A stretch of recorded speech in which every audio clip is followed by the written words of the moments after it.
Hi friends, இன்றைக்கி நம்ம சேனலில் இட்லி தோசைக்கு செட் ஆகிற மாதிரி சூப்பரான டிஷ் வடகரி வாங்க எப்படி பண்ணுறதுன்னு பார்க்கலாம். தேவையான பொருட்கள் பார்த்தலாம்.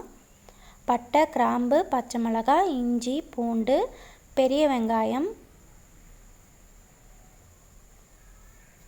தக்காளி, தேங்காய், உப்பு, மஞ்சள் தூள், ஊற வச்ச கடலைப்பருப்பை ஒரு 2 மணி நேரம் ஊற வச்சு அரைச்சி இட்லி தட்டில் வேக வச்சு எடுத்து வச்சுக்கோங்க.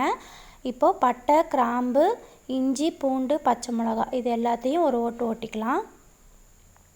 தேங்காயை அரைச்சிக்கணும், தக்காளியும் அரைச்சி வச்சுக்கணும். கடலைப்பருப்பை இந்த மாதிரி அரைச்சிட்டு உப்பு மட்டும் சேர்த்து அரைச்சி வேக வச்சு உதுத்து வச்சுக்கோங்க.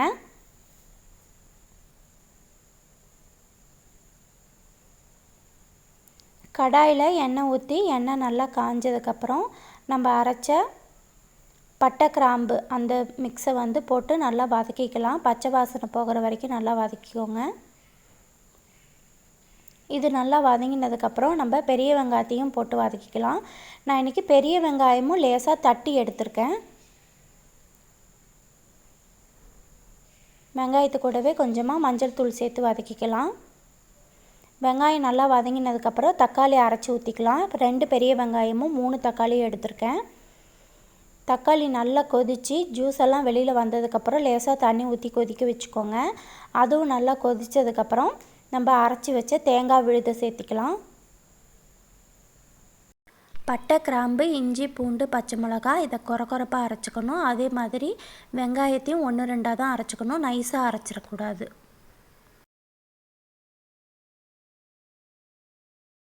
தக்காளியோட பச்சை வாசனை போகிற வரைக்கும் நல்லா கொதிக்கணும்.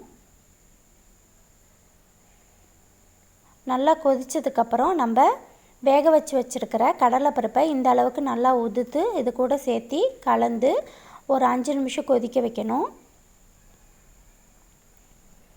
வெங்காயம், தக்காளி, இந்த கடலைப்பருப்பு எல்லாமே சேர்ந்து நல்லா ஒத்தாப்பில் வந்ததுக்கப்புறம் மேலாப்பில் கொத்தமல்லி தூவி இறக்கிட வேண்டியதான். அவ்வளோதான். கையேந்தி பவன் ஸ்டைலில் சூப்பரான இட்லி தோசைக்கு ஏற்ற மாதிரி வடகரி சூப்பராக செஞ்சாச்சு. இதை கண்டிப்பாக எல்லோரும் ட்ரை பண்ணி பாருங்கள். எப்படி வந்ததுன்னு கமெண்ட் பண்ணுங்கள்.